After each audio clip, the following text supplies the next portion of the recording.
most people look at it and say, oh, what a lovely piece of jewelry. But when I look at a piece of jewelry, primarily an old piece of jewelry, um, I speak to that piece of jewelry because I say, okay, talk to me. Maybe it traveled to Europe on a boat, 5,000 kilometers away, and then it fell into the hands of maybe, a Maharaja who acquired this gemstone because it was fabulous, or perhaps it went to a craftsman. And then this craftsman looked at this stone and he said, look, now what do I do? What I'm trying to tell you all today is open your eyes and look at it, because everything is speaking to you in different languages, telling you different stories. So you look at that piece of sculpture and you realize he's not just a sculptor who kind of made that physical form. How did he represent that jewelry? So he was looking at things that were being made around him.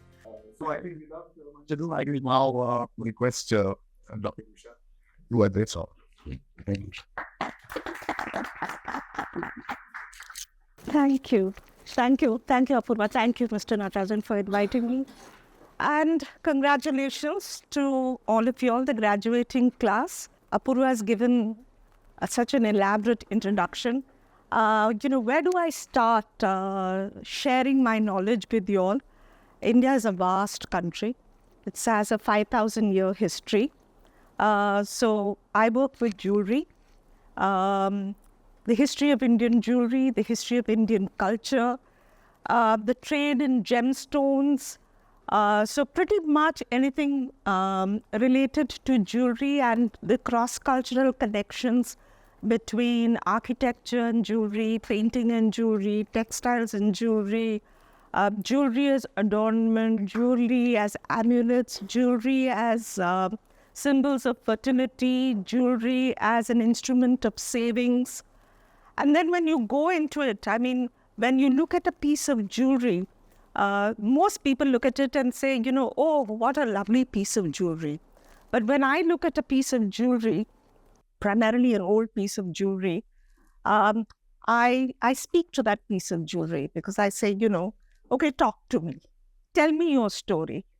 So I break it up. So, what constitutes a piece of jewelry? One is the material aspects of that piece of jewelry. So whether it's the...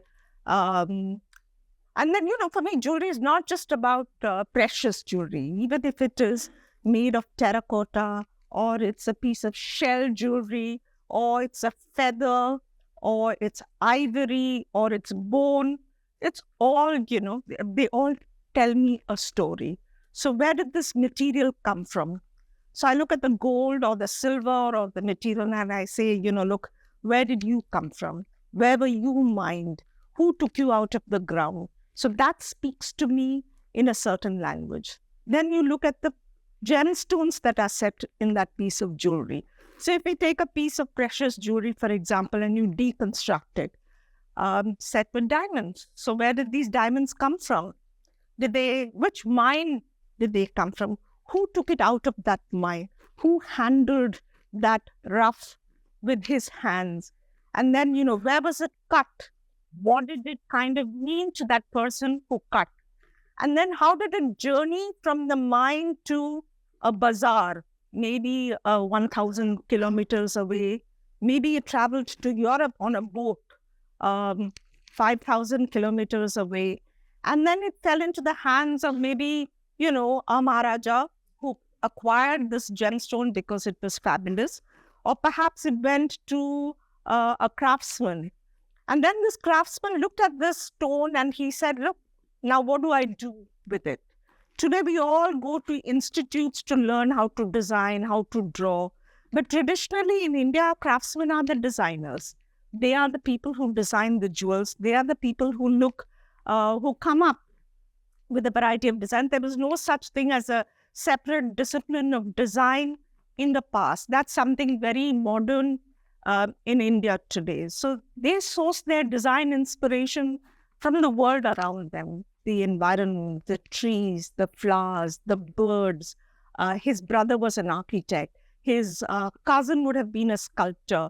His uncle would have been a weaver. They all worked together within the same atelier, within the same karkhanas as they were called. So they all shared and they kind of, picked each other's imagination. So you see architectural elements coming into jewelry.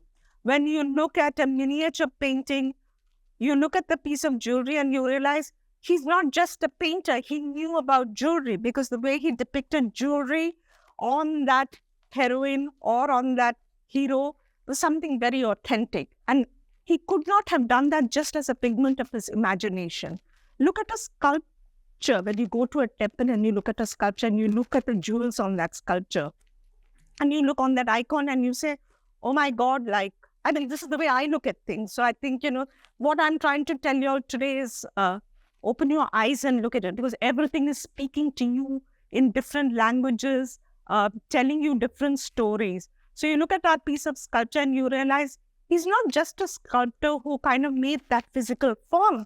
How did he represent that jewelry? So he was looking at things that were being laid around him, something that his wife was wearing, something that the goldsmith or the silversmith in the village was manufacturing. And he brought those forms onto that sculpture because he felt, it kind of was authentic to the times in which it was made.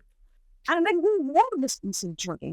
Whose neck did that necklace rest on? Was it a gift of love? Was it a trophy of war? Was it made to celebrate a birthday, an anniversary, the birth of a child? Was it made to protect that woman, during pregnancy because of the influences of the planets? Was she wearing this because, there was Shani in her astrological chart? And then you look at it even further. Men in India in the past wore the greatest jewels. Why did they? Because the best stones, the best gemstones, the largest gemstones in the treasury was reserved for that Maharaja. Why? Not only because he was the Maharaja, but also because, it was a symbol of his status. It was a symbol of his wealth. It was a symbol of his power. And when he sat in Darbar, in front of his subjects, in front of that audience, there were no electric lights in those days. There was all gas lamps. Imagine those glass lamps flickering off those diamonds or those rubies or those emeralds or those pearls. It created that magical aura around that Maharaja. He became divine in that instant. He was God reincarnated. And therefore, he drew the respect, the fear, the awe of the audience when he was in Darbar. So then, so these are all the things. And then these jewels traveled, when Nadir Shah came and he took away, he plundered the Mughal treasury in 1739. He just looted and plundered and took everything away to Persia, to Iran. And then he sent pieces of Indian jewelry as tokens of gifts, ambassadorial gifts to Turkey, to Istanbul. So you see Indian jewelry in the collection of the Topkapi Museum in Istanbul. He sent it to Russia, to Peter the Great and to his consort Elizabeth. Again, as diplomatic tokens, diplomatic gifts. And you see some of the most magnificent pieces of Indian jewelry in the collection in the Hermitage in St. Petersburg. And then there was trade. India was the gem bazaar of the world. Everybody came to India for almost 3,000 years to buy gemstones. Even today, India, I think, is the largest supplier of manufactured diamonds to the world. I suppose I'm right in that. We process all the diamonds here. We process colored stones over here. But this is not something new. This is something that happened 20 years ago. It didn't happen 30 years ago. India has been the gem bazaar of the world. People flocked from all over the world. They came to India to buy gemstones. Where were these bazaars? They were in Surat. They were in Bharuch. They were in Calicut. They were in Goa. Goa was one of the most important gem bazaars of the world. They were in Vijayanagar, in Hampi, in Madurai, in Madras, in Machilipatnam. These were all gem bazaars. They were gem trading zones. And this goes back right to the 2nd century BC when the Romans came. And what did the Romans come to India for? They came to buy 3 things. They came to buy gemstones, they came to buy textiles, and they came to buy spices. For almost 1,800 years, the balance of trade was always in India's favor. We supplied the world with these three luxury commodities, was what it was called. Now, India was the home of diamonds. Diamonds were discovered in India almost 2,200, 2,300 years ago. It's mentioned, diamonds are mentioned in Kautilya's Arthashastra. He speaks about the diamond mines. He speaks about the 4 different classes of diamonds. He in fact divides diamonds into, Brahman, Vaishya, Kshatriya, Shudra, depending on the color of the diamonds. He speaks about the diamond mines. He speaks about the alluvial diamonds. Diamonds were largely found in alluvial mines in those days. So there were about 28 mines in that whole Deccan Plateau and in the Panna region. And pearls. India was also the home of pearls. Today we associate pearls so much with Basra, old pearls, the Persian Gulf. But much before the pearls were discovered in the Persian Gulf, pearls were available in India in the Gulf of Mannar, which was the narrow strip of water that lies between India and Sri Lanka in South India. There were pearl fisheries there, right up to the time of the Portuguese. All of you are Bombay people. You must go to the Prince of Wales Museum, the CSMVS, and look at, because I curated the jewelry gallery, it's now open to the public, and look at a tiny little gold hair ornament that was excavated on the island of Elephanta sometime in 1920. When I was invited to curate that collection, this piece was brought out of storage and shown to me. It's set with white and green stones. And I looked at it and I said, look, stylistically, this piece dates to the 4th or the 5th century, the Gupta period. And I found similar pieces in the paintings of Ajanta. The mural paintings of Ajanta. And then I said, okay, now what are these green and white stones? And everybody in the museum, in the lab said, no, these must be beryls. And I said, no, let's test them. So we did a test of the 2 stones. The white stones came out to be white sapphires, and the green stones came out to be emeralds. The question then came, where did this emerald come from? These emeralds came from, because emeralds are not indigenous to India. And then we know now that the emeralds actually came from Egypt. The earliest emerald mines were known as the Cleopatra mines.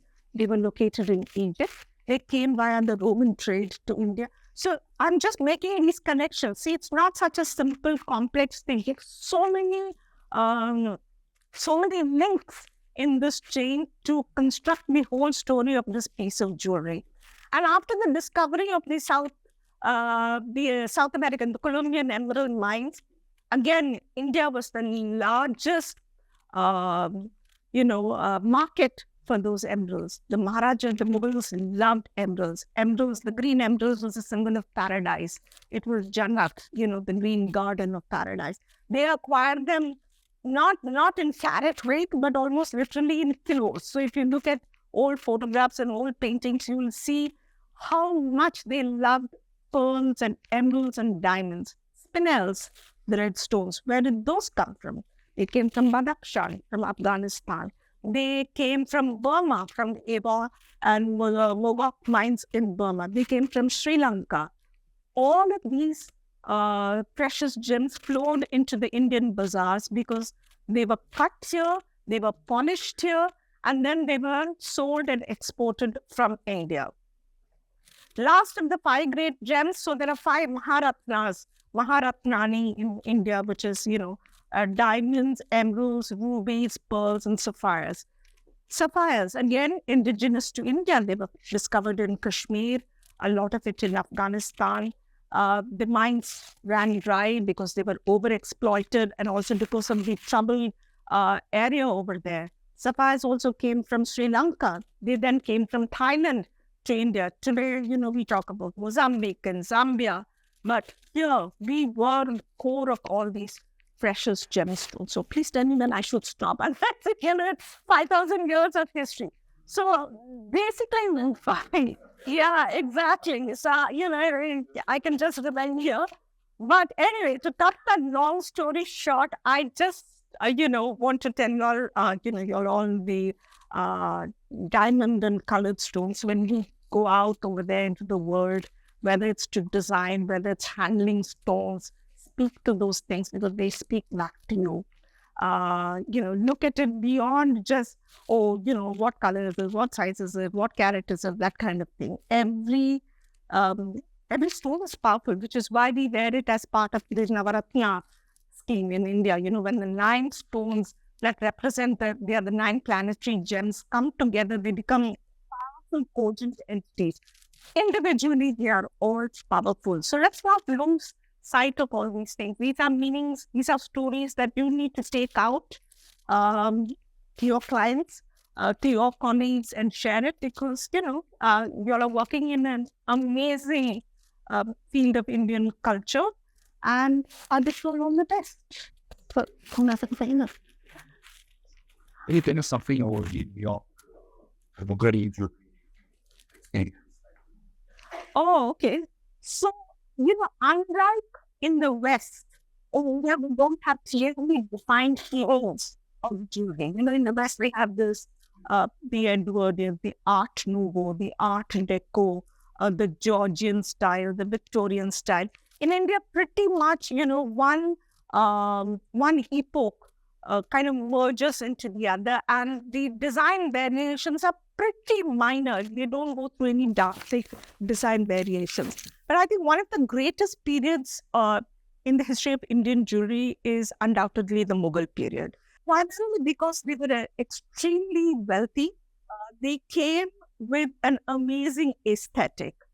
They loved greenery, they loved gardens. The whole concept of the flowers took center stage in Mughal art. So when you go to the Taj Mahal, for example, you see the Pietra Dura work on the walls of the Taj Mahal. Pietra Dura is inlay in marble with precious gemstones, whether it's carnelians or emeralds or rubies or spinels. So that was something that was of Italian origin. That was then Shah Jahan invited Italian craftsmen to come to India to do the Pietra Dura work. So they acquired gemstones and jewels in extremely large quantities. One, because they were wealthy, they could afford to buy them. So they stationed agents in all the gem bazaars as well as in all the mines to acquire the best stones that came onto the market. They also had the most exemplary craftsmen. Their karkhanas were the world's greatest karkhanas. And they looked at jewelry as the bulwark of their treasury. So jewelry and gemstones is, you can liquidate it very easily. So it became very easy, for example, during war, all that you need to carry is 500 carats of diamonds, which is literally, and you don't even need the size of my handbag to carry 500 carats of diamonds. 5 diamonds of 100 carats each is enough. They used to stitch them into the hem of their kurta, and that's it. That kind of, it could be liquidated for cash, and they could pay their army. They could bribe the enemy. So it was very, very portable. Jewelry and gemstones was portable wealth. So during the Mughal period, they had this great love, as I said, for emeralds. Emeralds were imported. They were largely tumbled into beads. So another very important thing in the Indian context is you look at an old piece of Indian jewelry and you say, look, they're not cut in the modern idiom. Today, in the modern idiom, there is so much of wastage. Everybody wants that perfectly round stone, that perfectly rectangular stone. But in the olden days, they realized the value of these gemstones, whether it was diamonds, whether it was rubies, whether it was emeralds, and they sought to minimize wastage, as did the Mughals. So you see a lot of irregular stones. So within a piece of jewelry, whether it's a sarpech or a kalgi or a necklace or even a bangle, you'll see every stone is a different shape and size. And that was the genius of Indian craftsmen, who you give him something, give him a portly, a little bag, a little pouch of different sizes and shapes of stones, and yet he could assemble all those stones and make a perfectly symmetrical piece of jewelry, something that looked when you looked at it, it was beautifully balanced. The left side matched the right side. So the Mughals loved emeralds. They also carved these emeralds because, as I said, emeralds were a symbol of paradise. It was also believed that emeralds had very powerful amuletic qualities that could kind of be enhanced by carving, verses from the Quran on the emeralds, or floral motifs, or some figural motifs. Very rarely figural motifs, but mostly floral motifs. The flowers were also carefully selected, so it was not just any flower. They were very particular that the flowers had to be, of course, beautiful to look at. They also had to be, they were beautiful smelling. They were also kind of indigenous to the country. So you don't find strange flowers appearing in Indian jewelry. Only those flowers that women were allowed to wear in their hair was then incorporated into jewelry. So whether it was the marigold, the jasmine, the rose, the carnation, these were all flowers that appear in jewelry. Mughals were great patrons of the art. So they had 7 treasure ports in different parts of the country, and they had karkhanas in all those centers. And these karkhanas, these craftsmen also traveled with them. So when they moved from one place to the other, these people traveled with them. So what is the great hallmark of Mughal jewelry is the turban ornament, the sarpech. Again, it's believed that the tradition of this sarpech came from the Mughals trace their ancestry to the Timurids, Timur-Lenni. And what they used to do is in their turban, they would stick a feather into that turban. And the feather also was very particular, not any bird's feather. So it was either heron or the pheasant. Again, both birds were symbols of paradise, extremely powerful and supposed to have a lot of spiritual connotation for them. And then over time, those feathers, the shape of that feathers, were then transformed into today what we call as the kalgi. So kalgi literally means a feather. So the ones that are shaped and they curve over to the sides are kalgis. Imagine again, as I said earlier, Shah Jahan sitting in Darbar in the Red Fort, wearing this beautiful kalgi tucked into his turban with diamonds, with a beautiful pearl hanging over down the curve, oil lamps glittering over there. The night is dark, that it creates a halo around the head. And that literally was the reason for wearing these kind of jewels. Later on, by the time it comes into the 18th century, so they used to wear what was called a sarpatti, which was like a flat necklace kind of jewel wrapped around the turban, and then stick the kalgi in. Sometime in the early 19th century, the two were kind of joined together and became what we commonly call the sarpech today. So some years ago, I was invited by the government of India to catalogue and publish the Nizam of Hyderabad's jewels. The Nizam of Hyderabad was known as the wealthiest man in the world. In fact, the 7th Nizam even appeared on the cover of Time magazine, and with the title as the richest man in the world. The Nizam was going back 200 years. He was a commander in the Mughal army, and he led the Mughal forces into the Deccan. Now, the Deccan is and was where all the diamond mines were located, where all the gem bazaars were located. It was a prized possession for the Mughals. Right from the time of Babur and Humayun and Akbar, they were trying to conquer the Deccan. But the Deccan kingdoms were extremely powerful, managed to repulse them. It was finally only conquered by Shah Jahan, and then towards the end of his reign and by Aurangzeb. Then the Nizam was appointed as the viceroy of the Deccan. His seat of power was in Hyderabad, and for about 215 years, he ruled he was known as the Nizam of Hyderabad, the Asam Jah Nizams of Hyderabad. They accumulated phenomenal amounts of jewelry into their collection.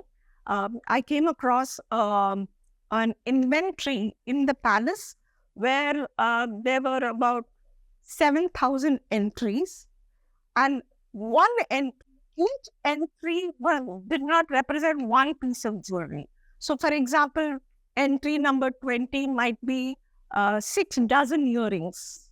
Entry number 5001 would be, 125 watches set with diamonds. So you multiply that, you can imagine the kind of quantity of jewelry that was made for the Nizams of Hyderabad. And the women were, even though they were in the women's quarters in the Zanana, they adorned themselves with the most beautiful jewelry. They worked with their craftsmen. The Indian craftsman was perhaps extremely privileged because he was the only man who was allowed to come into the Zanana, because he was allowed to sit there with the women and manufacture that piece of jewelry under their inkle eye, under close supervision. So, those of you, when the next, I don't know how many of you all have seen the exhibition of the Nizam's jewels. They were on exhibition in the National Museum in Delhi 3 times, but the next time they come out, you must go and see it, because it's the most magnificent gemstones, the most beautiful diamonds, the most beautiful emeralds, the most beautiful spinels and rubies in that collection. So a lot of jewelry, antique Indian jewelry today in India is often kind of given the name Mughal. But there was a great artistic tradition outside the Mughal courts also. What was made in the Mughal courts was primarily for the emperor, his family, and the nobility who worked with him in the court. But there was a very vibrant jewelry manufacturing tradition outside the court. So when you go to Rajasthan, for example, you see all the haslis, the gajredar, bangris. And one more thing which is so beautiful about Indian jewelry is, in the English language, we have one word for a neck ornament, which is a necklace. Correct? But in India, we have hundreds of words for just that one neck ornament, because it identifies the design, it identifies which part of the body it's one. Hasli. Let's take the hasli, for example. Hasli is just a necklace. It's just a stiff necklace. But why is it called a hasli? The name is derived from hansuli, which is the collarbone. So this necklace that sits on the collarbone is known as the hasli. And in South India, we have what is known as the manga malai. Malai means necklace. What does manga mean? Manga means mango. So you immediately know what is the source of design inspiration. Champakali har. It's just a har. In the English language, necklace is a har. Why is it called a Champakali har? Because you know that the source of inspiration, it is modeled on the buds of the Michelia champaka flower. So there's so much like this when you delve into Indian jewelry.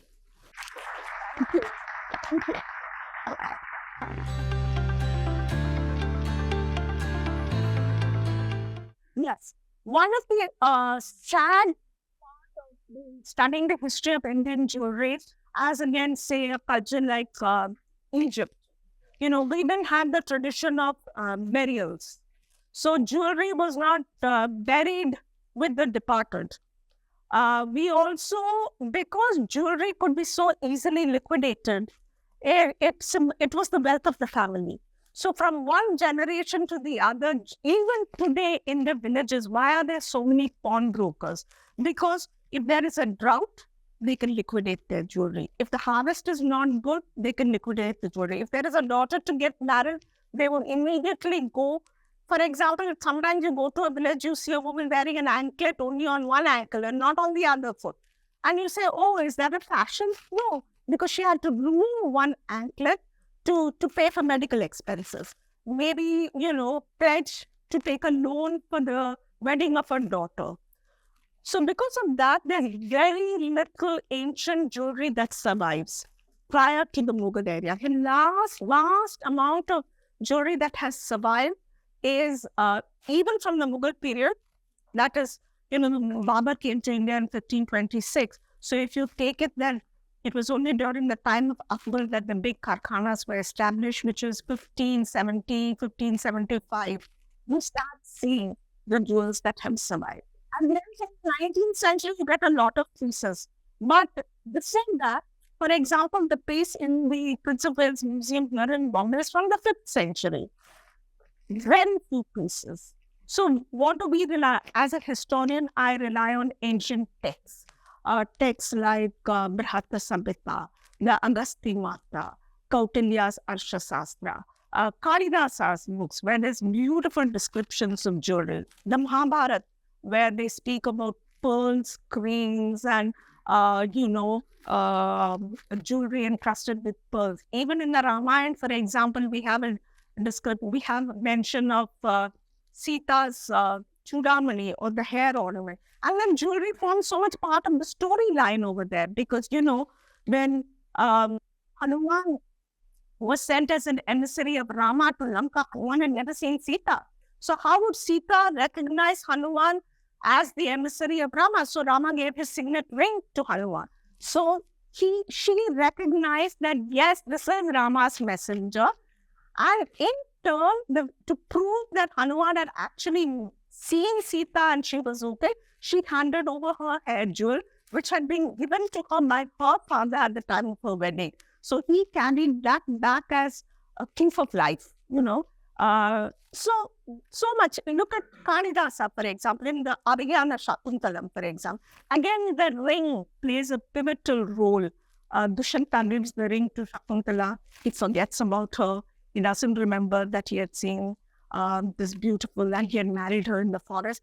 But his memory comes back when he sees that ring. So there is so much, so many of our ancient epics and texts revolve around jewelry. So, paintings, sculptures, historical references in literature, that is what, you kind of rely on as building blocks to build the story of ancient jewelry.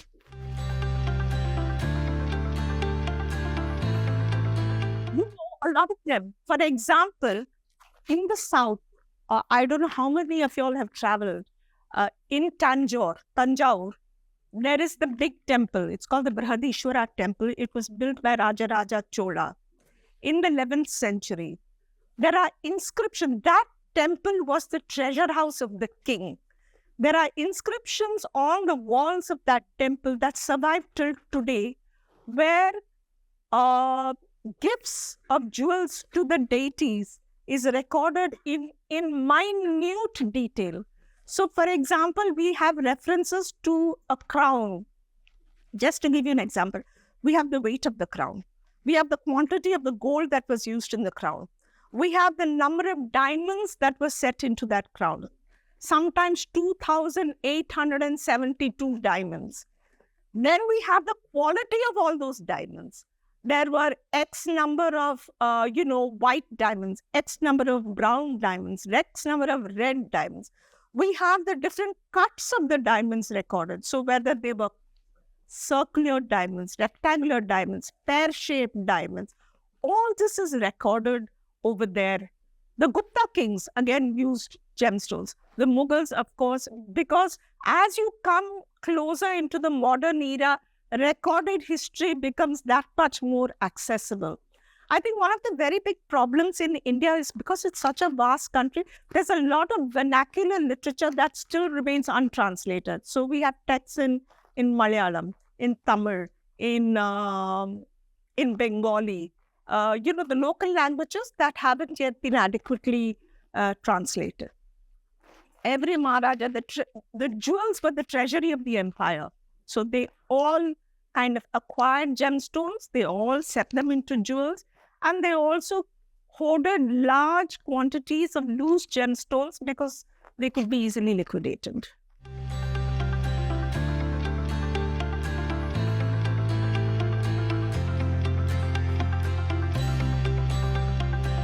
Yeah. Handle a lot of pieces of jewelry.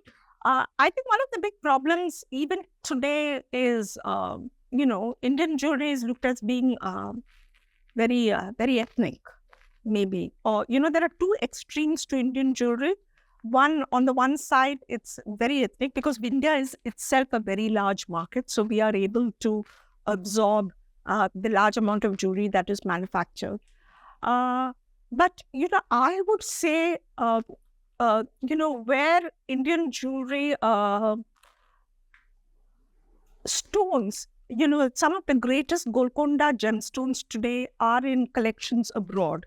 They are not here. So if you look at, the famous Kohinoor, of course, everybody knows about the Kohinoor. But any piece of jewelry prior to the, as I said, discovery of the African mines had to be set with Indian gemstones. So when you look, for example, we know that the great French traveler Jean-Baptiste Tavernier sold large quantities of diamonds to the French King Louis XIV. So a lot of those French jewels were set with Indian diamonds. And I think some of the most beautiful pieces, perhaps, that I have handled are those that were made by, the houses like Cartier or Chaumet or Van Cleef and Arpels, because there was this great fascination with the Orient in the late 19th century. Europe was tired of wars. The French Revolution had happened. The Russian Revolution had happened. There were no big buyers of jewelry and gemstones in Europe. And so everybody turned to India, to the East, for inspiration. So all these big jewelry houses came to India not only to sell. What did they come to sell? They just came to sell watches. Watches were a great discovery in the early 20th century. And the Maharajas were buying watches, by the kilos, literally by the kilos. And in return, what were these people taking? They fell in love with Indian jewelry. European jewelry was very monochromatic. It was all like single color, just diamonds. But India was vibrant with color. They carved gemstones. They mixed diamonds with rubies and emeralds. The back of jewels were never left plain. They were enameled in the most beautiful and vibrant colors. So people like Jean-Jacques Cartier, the House of Chaumet, and all of these people just fell in love with India. They fell in love with Indian aesthetics, with Indian design. And they incorporated all these influences into the jewelry that they made for their European and American clients. So I think those are some of the very fascinating and interesting pieces of jewelry. And of course,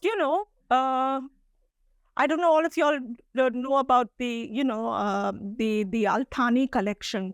It was a collection of Indian jewelry that was assembled by an emir of Qatar, which was sold 2 years ago. One of the most beautiful collections. And I think one of the greatest collections that I've studied and handled is the collection in Kuwait. So this was a collection that was put together by the Sheikh of Kuwait, Sheikh Nasser Al Sabah. The book is out, so those of you who are interested in beautiful Indian jewelry, you must get that book. It's called Precious Ornaments. He was one of the, right up to, say, 1960, 65, especially that during the time of that Chinese war, when that gold control and all was brought and everybody was melting down their jewelry and people were hiding. Even today in India, we have this whole secretiveness about jewelry, Jewelry is a cash purchase. You don't want the government to know about what you're having. They are after your blood. Have you paid well tax on jewelry? Where do you get the money to jewelry? So everybody is kind of very secretive about their jewelry. And the West is not like that. They are much more open. So, Nasser Al Sabah recognized and saw the beauty of Indian jewelry, and he put together one of the most exceptional collections of jewelry. It's now in Kuwait, in the Kuwait National Museum. Those of you can get to see the book, do see it. They're just to touch and handle each one of those from the point of view of design, craftsmanship, the kind of gemstones that are set to it, it's really a special experience. Okay, so see, so what is a museum? A museum is a repository of artifacts. A museum is it's like an educational institution in many ways, and more today museums are realizing their social role, their role as not just a repository of ancient. Not just as a dusty corridor, dusty rooms filled with all kinds of things. They are creating experiences. They are trying to reach out to the public. They are trying to inculcate a love for heritage, culture in their audience. So the World Diamond Museum instead of locating a museum in any one city, that then becomes difficult for everybody to access that institution if it is a physical building. I mean, how many people come? How many of you go to museums when you all travel? Like no hands go up. So therefore, okay, very few out of this large lot. Yeah. So if you don't go to a museum, the idea is we bring the museum to you. So we kind of curate collections, first knowledge on diamonds, the history of diamonds, not only Indian, but, diamonds came from Borneo, diamonds came from Brazil, diamonds came from South Africa. Today, diamonds from Canada, from Australia. So to bring all this information under one portal, and also to periodically have physical exhibitions in different cities. So, for example, if we, decide to do an exhibition in Bombay, we take some aspect, do a special kind of exhibition in the city of Mumbai. And it's not just about historical, also to bring the whole contemporary world into that museum. So that's the idea. I mean, this whole project started some years ago, but with COVID and everything, kind of slowed down. But it's now reviving. We did a book as a launch for the museum. It's called Diamonds Across Time. I'm sure it's in your library here. Take a look at it. It's 10 essays all on diamonds by world-renowned scholars in the field. Different kinds, the French collection, the Indonesian collection of diamonds. So, it's kind of to bring that world into the book and bringing the world into the museum.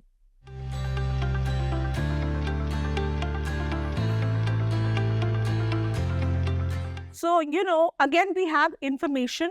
It's, of course, nothing was mechanized in those days. They were all hand tools that they used, which is perhaps part of the reason why, the irregular shapes of the stones, the faceting, the diamond tool was invented in India. The diamond-headed tool, India taught the Romans in the 2nd century the use of diamond-headed tools that they then used to carve their cameos. Intaglio gems were carved by the Romans with tools that they learned from India. India taught the world about diamond dust as an abrasive. So they used, water, the water wheel, all that was what was used. There are references in Kautilya's Arthashastra, for example, about diamond cutting, how the diamond cutting was done. Tavernier is the greatest source of inspiration in terms of how diamonds were traded and how diamonds were cut. Unfortunately, we don't have any scientific treatise that actually details these, or maybe it is there in some vernacular language that, I have not come across as yet, has not been discovered as yet, not been translated as yet. I'm sure there must be. But, these were all very primitive tools, and yet they were able, one, to recognize the fire that lay within each stone, and they were able to bring that fire out in a way that I don't think even modern cutting matches it. That's my personal view.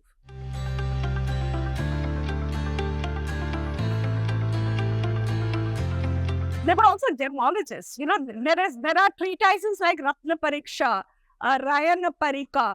There is a French scholar Louis Finot, who has written a book, Les Lapidaires Indiens. It's all in French, where he has, kind of translated from Sanskrit into French all these texts. So how did they identify whether it was a spinel or a ruby? I think there were size considerations, because there were spinels exceeded ruby by a certain size. There was definitely a color, in terms of, there is a very marked difference between, and I'm talking about the past, today, you heat it and you get it into the pigeon blood ruby color, the spinel can pass off as a ruby, but they didn't do that in those days. So spinels were definitely lighter than rubies. In fact, for a long time, rubies and spinels were confused, because they were known as Balas rubies, the red stones that were mined in Badakhshan in Afghanistan. They were known as Balas rubies because they were confused. but they were actually spinels. It was only with modern technology and modern testing techniques that they were then able to identify that no, everything that came out of Badakhshan were not rubies, but they were actually spinels. But the large number of rubies and red stones that came out of the mines of Burma, they occur in the same mines, you see. Rubies and spinels occur in the same mines. So it's only in terms of the size and the color and the chemical constitution of that stone. Today you can make out the difference, but all that they needed in those days was their eye and their knowledge. You know, when you touch a piece of jewelry, Apurva and I were talking earlier, I do a lot of authentication of old jewelry, or something, somebody will bring a piece of jewelry to me and say, ये तो बहुत ancient है, हमसे कम 1000 साल पुराना है, or 500 साल. It's been in all stories we get. Then, and a lot of dealers do this, so you need to touch, feel it. There is a certain, and it comes with long years of practice. You know what is 100 years old, you know what is 200 years old, because jewels were not made to be sitting in a safe deposit box. Jewels were made to be worn. So there is natural wear and tear on every piece of jewelry because it's handled. There's also a certain softness. There's also a certain color to that gold. So all that kind of one factors into date a piece of jewelry. And when there's that slightly sharp claw that there is a repair work has happened or a missing gemstone has been reset over here. So you can make out all these things through long years of practice and handling a lot of pieces. You can't learn these things from the textbook. You need to, I used to teach jewelry design at SNDT University. You can't learn just because you can draw, you cannot design jewelry. Please understand, those of you who want to be jewelry designer, you might be able to draw beautifully, but you cannot design a piece of jewelry if you don't know how many centimeters by how many centimeters a 20-cent stone is, or what is the shape of a stone, where you position the links. Every piece of jewelry is to be made to be worn and worn comfortably. If you go to our villages, you see women wearing so much jewelry and working in the fields, and you wonder, oh my God, like I go by Uber, but I can't even wear a bangle and go in the Uber. And yet these are women who are laden with jewelry because every piece of jewelry that she wears, weight-wise, is comfortable. And in terms of when she wears it, she doesn't even feel she's wearing that piece of jewelry. So you need to take all these things, you need to handle. How does metal react? How do you manipulate? If you do not do an apprenticeship of actually handling and working with metal, you can never become a great jewelry designer. And that's the difference today in India between our great designers and our designers. And I don't want to name anybody, but you all know who the great designers are. Yeah. I'm sorry? None in India. None in India. We are the only country in the world with the most ancient gem and jewelry tradition. No museum here. The British Museum, Victoria and Albert Museum, the Louvre, all have got fabulous jewelry collections. See, again, I think that's very subjective because what I don't like might be something what she likes. So jewelry is very subjective in that sense. I think less is more. I often tell people that always wear a piece of jewelry, but even if it is one nice piece of jewelry, because we need to wear jewelry. Jewelry is what keeps the... Okay, so one last thing is, we have in India, we have this text called the Agamas. Okay? Agamas are ancient texts that prescribe rituals in temples. So we have Vaishnava Agamas, we have Shaiva Agamas, we have the Devi, for the Devi. So whether it is a Vishnu temple, Shiva temple, we have the Agamas. One of the very important rituals in a temple in India is Abharanam. What is Abharanam? Is decorating the deity with not only jewels, but first with beautiful clothes, with flowers, with jewelry. Now, when you take a figure in a temple, whether it's made of bronze or stone, as it is carved, it is said to be nirguna, meaning it has no gunas. That is, it has no characteristics at all. But the moment you decorate it with jewels, it becomes saguna, which means it assumes characteristics. So every temple decorates their deities, the icons, with beautiful textiles, with beautiful flowers, with beautiful jewels, because only then is the drishti, you can actually see that image comes alive. So that's the same for every human body also. We are all nirguna without jewels. It's only when you wear that piece of jewel, you become saguna, you become recognized, your eye is drawn towards that piece of jewelry. And it's like, you might believe it, you might not believe it, but I think these are just beautiful things to remember and, preserve.